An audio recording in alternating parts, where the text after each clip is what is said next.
Volvo completed its 60 series with the new S60. You may know the car already if you don't live in Europe, because that car is already available, for instance, in the US. But today we drive the new S60. They changed the wheelbase, they changed the exterior length. Of course, they put in new driver assistance safety systems, new infotainment and a lot more. And today we'll have a closer look about what is really new with the car and what is the difference between the S60 and the V60.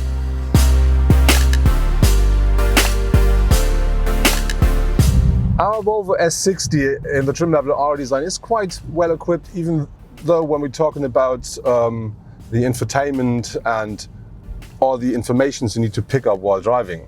So the car comes as standard with a 12.3-inch digital cockpit, which is really very nicely designed and very easy to use. And on top you do find a 9-inch upright, so typical Volvo, touchscreen here in the center console, which is featuring a very nice infotainment, a very nice sat-nav. And yeah, it needs some time to get used to it because it's upright, not the normal way, and the way it needs to be touched is a bit different, but it really works absolutely nice. And what I really like is I can easily connect my mobile devices using Apple CarPlay and Android Auto as well.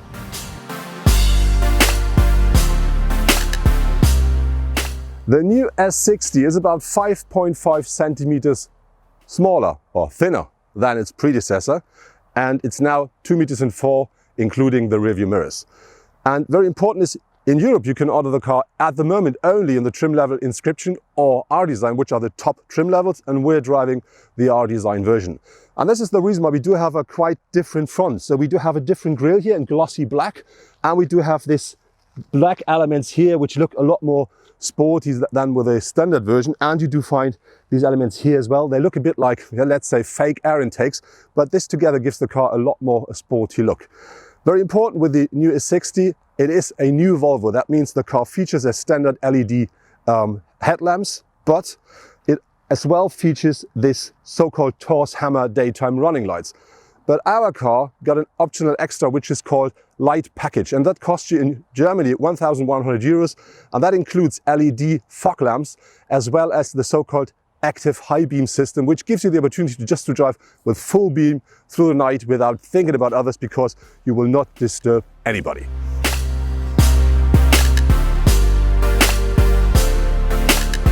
Volvo says that their cars are extremely safe, and this is one of the reasons why I do find loads of driver assistance safety systems as standard in the new S60. One is the so-called city safety system, and that is featuring an emergency brake, which not only recognizes pedestrians but also cycles and animals.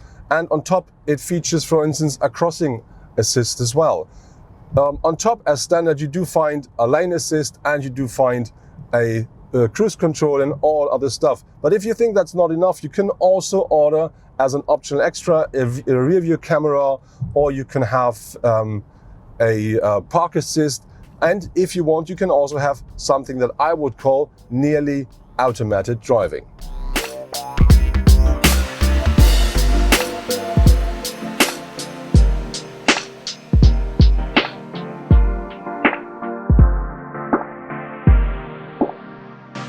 The S60 is exactly as long as the V60, which is 4.76 meters, and this is about 12 centimeters longer than its predecessor.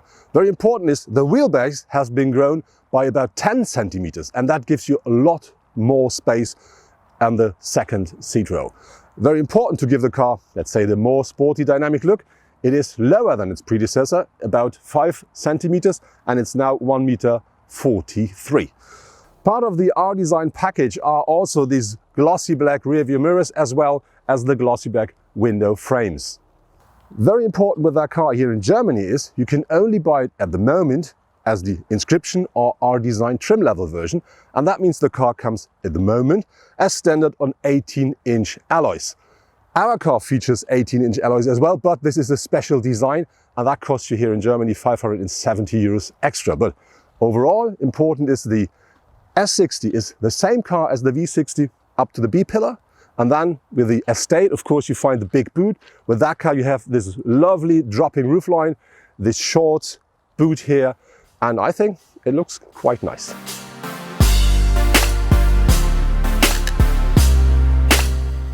The interior of the S60 in the trim level R-Design really is featuring very nice materials and very nice craftsmanship as well. And so with this R-Design trim level, you do find like alloy surfaces here and here, so it's an alloy optic. I think it's not metal, but very nice to look at, very nicely made. On top you have this leather or fake leather, I'm not 100% sure, with very nice stitchings. You will find this as well. Here's the steering wheel and on the seats as well. So this really lifts the interior to a very nice level. On top of this, you do find very nicely made seats, which provide you with loads of comfort and more than enough support, and so you can really enjoy the drive. On top of this, you do find, as a driver and co-driver, more than enough space to feel comfortable and sit perfectly. So you see me, I do not hit the roof, but we do have this glass roof here, so it's enough space.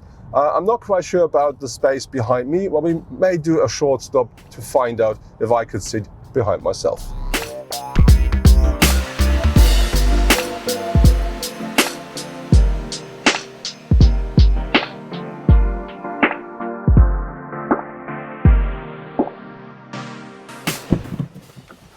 So now let's find out if I can sit behind myself. First thing, I have to enter the car. And this is, for a tall person, not so easy, as you can see. Ugh, goodness me. So yeah, I'm in. As you may see, I have some space left in front of my knees. As you will not see, I have no space in my head. So I can feel the roof. But the really negative thing is my feet. They're really squeezed under the driver's seat, so I have no room to move. And this is nothing comfortable for a long trip.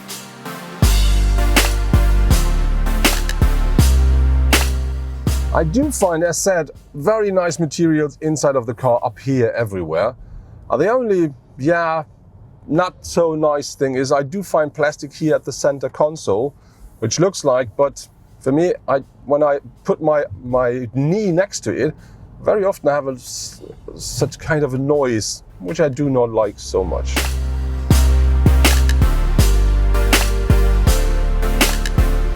At the rear of our S60, we do find, of course, taillights in LED technology, and important, with a typical Volvo LED signature.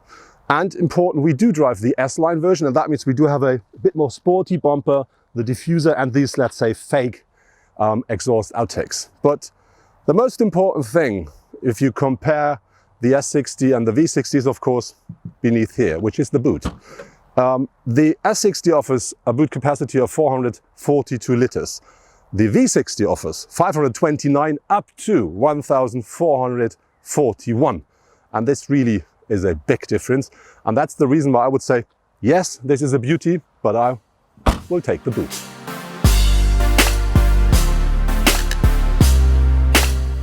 Our test car is featuring the middle engine of the 3 petrol, which is the 250 horsepower or 184 kilowatt 4-cylinder petrol engine. And that delivers a maximum torque of 350 Newton meters and is a standard combined with an 8-speed automatic gearbox. The car is a front wheel powered car, but I really do like this package because that really is a very nice, that provides a very nice drive. So you can drive the car very smooth, easy, and the gear shifting is nearly unrecognizable. And then on the other hand, if you want, you do have enough power to drive a bit more sporty easily. And you can, if you want, choose different drive modes. And so it's easy to just say, I want to change from comfort into the more sporty drive.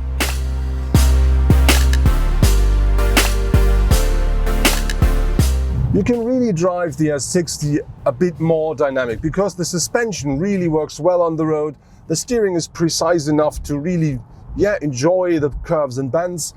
The only downside is we do have a 250 horsepower engine on board, but it's only a 2-liter 4-cylinder, which means if you really want to use this 250 horsepower and you push the pedal to the metal, the revs go really high up, and it sometimes sounds a bit like, that's work. And I really have to say, I do remember the old days where you had 6 or 8-cylinder engines, and that sound were, more lovely.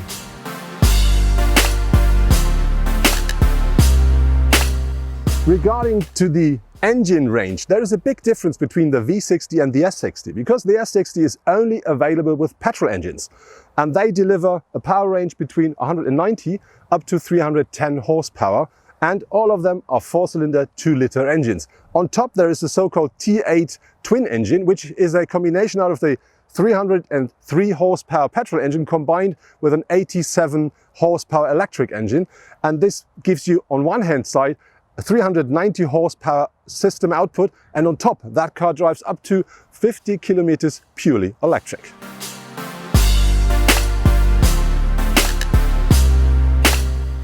The datasheet of the S60 says the car should take 7.7 liters per 100 kilometer driven, and this is regarding to the measurement WLTP.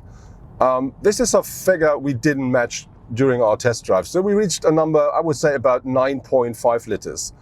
I think it's not too high, but maybe a bit too high, because we really drove our car quite relaxed. So there were very little parts in our test drive where I drove the car a bit more sporty. And I think if you drive the car more dynamic, you should expect something around 12 liters per 100 kilometer driven. But I still have to say, I think this is not an extremely high number, because this car features 250 horsepower, it offers loads of comfort and weight, of course. And so I think, yeah, you better get used to it, because this is what it needs.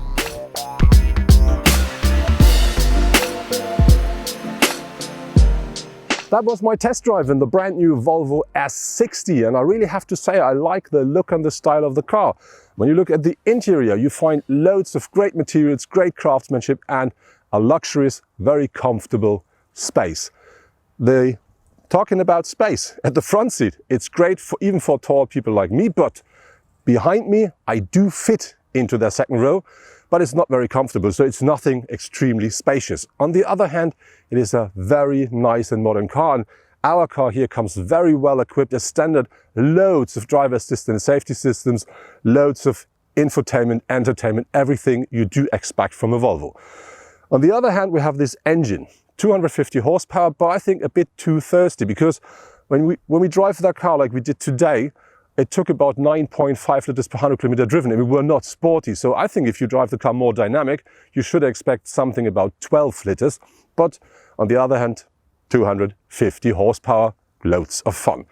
And then when we talk about what should I say, buy or no buy, for me, I would always take the estate version, the V60, because that offers everything that offers here, but even more space. On the other hand, if you say, I prefer that look and style, and I really don't need this big boot, you can save about 5,000 euros.